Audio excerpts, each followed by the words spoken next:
Resident Evil 7. People say this game is really scary. Let's see if they are right. Nothing scary so far. I'm a little bit disappointed. Don't worry, I'm still here! Oh, hell no! Hello there, Internet, and welcome to this review of Resident Evil 7. I'm your host Drew, and I don't want to waste your time with introductions, so let's start talking about this game right away.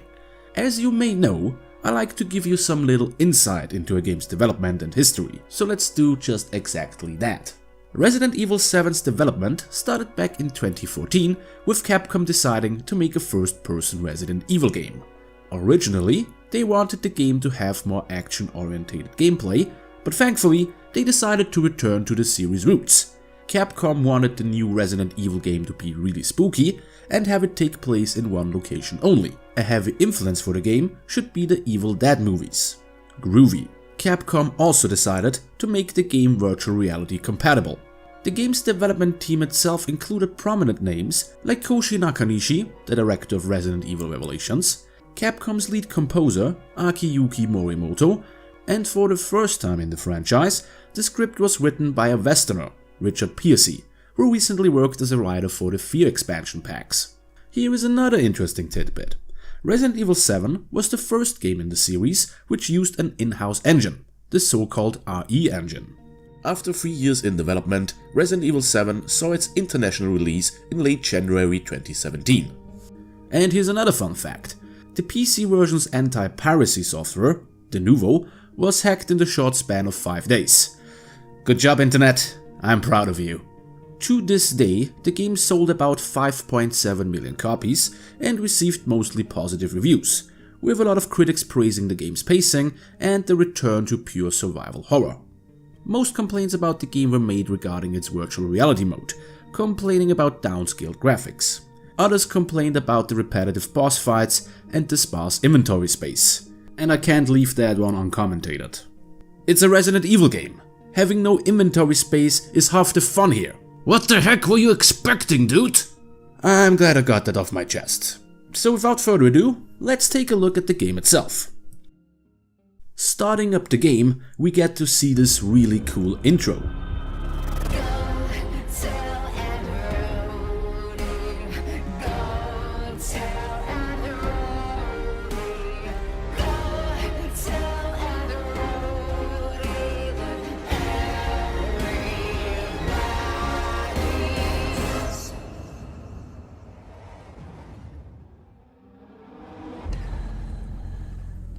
This goddamn song, I couldn't get it out of my head for the past few days.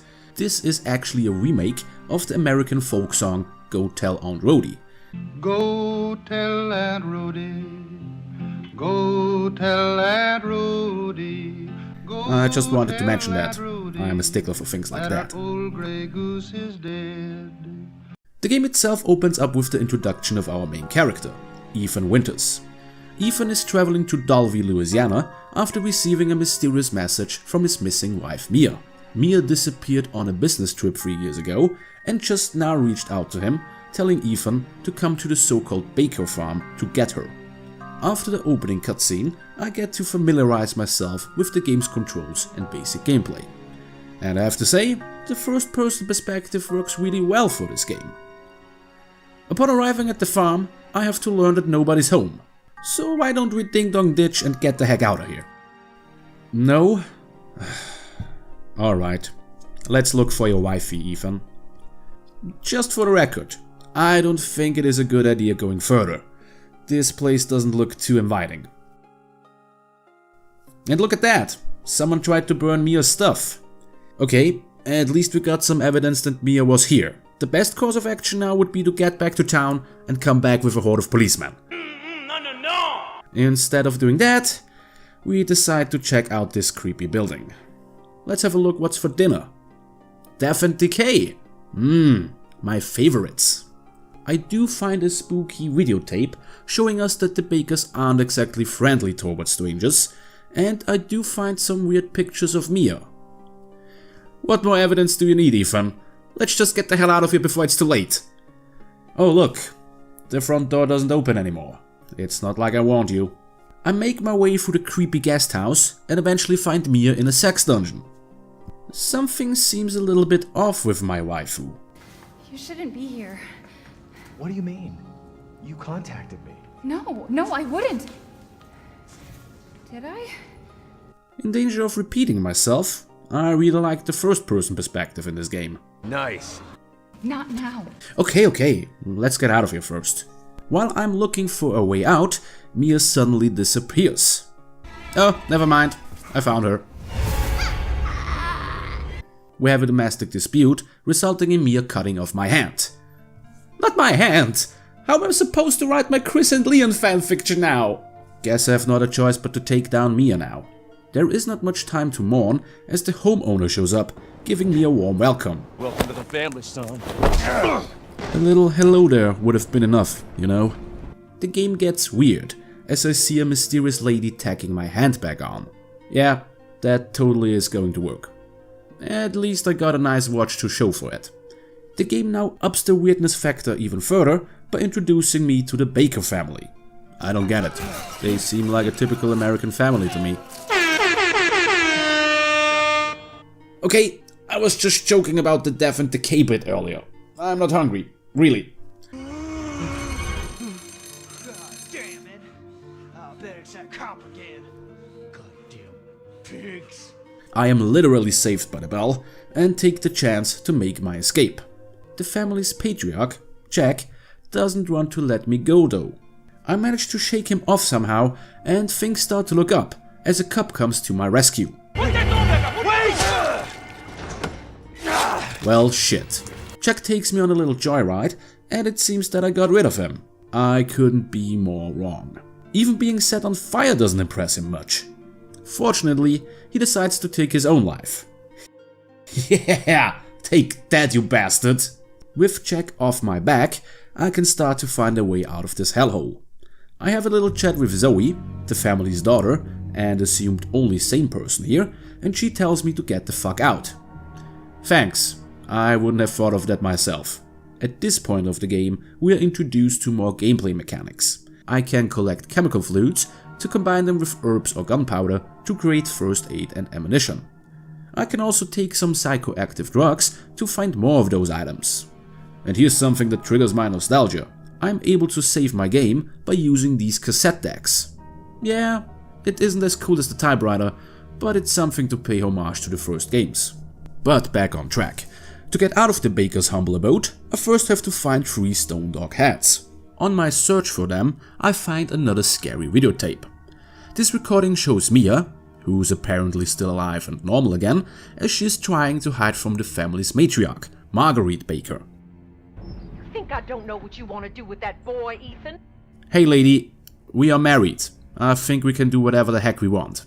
An interesting bit during this part is the mentioning of Evelyn, a young member of the family we haven't seen yet, besides in photographs. Anyhow, Mia isn't that successful in her efforts of hiding. Ethan, please help me. Oh, I would be happy to help, if my hand wasn't fucked up. I don't have time to help Mia anyways, since Jack shows back up. What the fuck? Is he Usternak's brother or something? And that's not all. I also run into this Venom ripoff. Those things are actually called the Molded, and they are a bitch. They share a major characteristic with those necromorphs from the Dead Space series. Meaning, you have to take off the limbs to completely destroy the bodies to get rid of them. Or you just headshot them. There's nothing a good old headshot can't solve. What I want to say with this is, don't feel bad if they give you a little challenge. I know they give me one. You failed. Thank you, game, but I just have to talk to my parents to hear that. Let's get back to the story.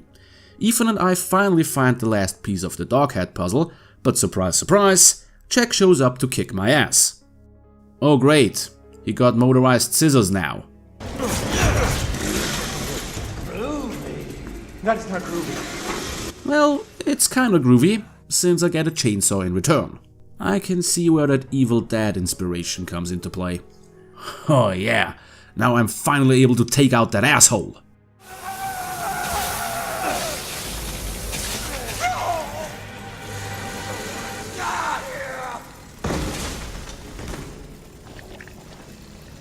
Do me a favor and stay dead.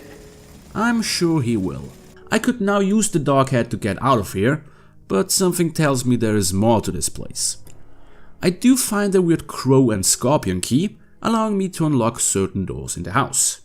That's another nice callback to the first game. Using those keys, I'm now able to explore the spooky house a little bit more.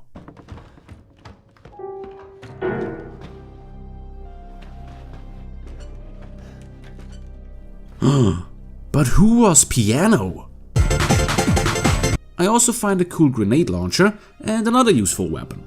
Well, that wasn't too difficult. Oh, crap.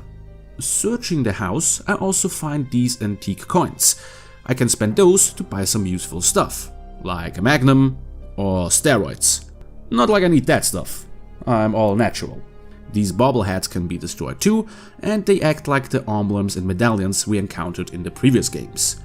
And for all the stuff the bakers put me through so far, I think it's just fair that I wrecked their shit. I do eventually finish the dog puzzle and get out of there. Oh, we're not done yet. Great. I decide to take a little break in Zoe's trailer and go through her stuff. My new friend calls me up again and tells me that she and her family are suffering from a weird infection. A weird infection in a Resident Evil game? I can't believe it! Jokes aside, Zoe tells us that there's a cure for the infection, which we can use to help her and Mia. On my search for the life-saving serum, I not only find an awesome flamethrower, but run into Mia too. But this Lucas guy shows up, taking my wife away and calling me daddy. That's weird, but I don't mind it. My search comes to a halt as I have to deal with Marguerite and her stupid bugs. She's not difficult to take care of, and I'm sure that's the last we see of her. It turns out that I need two ingredients to create the serum: a D-series cranial and optical nerve. What the heck is a D-series?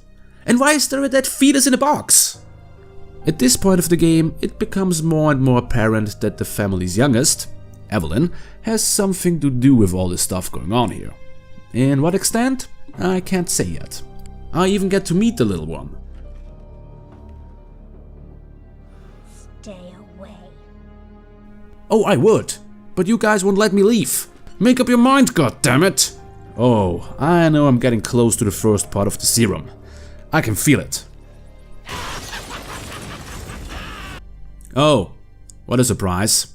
Like her husband, Marguerite is a tough cookie, and I just barely managed to defeat her. Just fucking stay dead, okay? Yeah, you tell her, Ethan.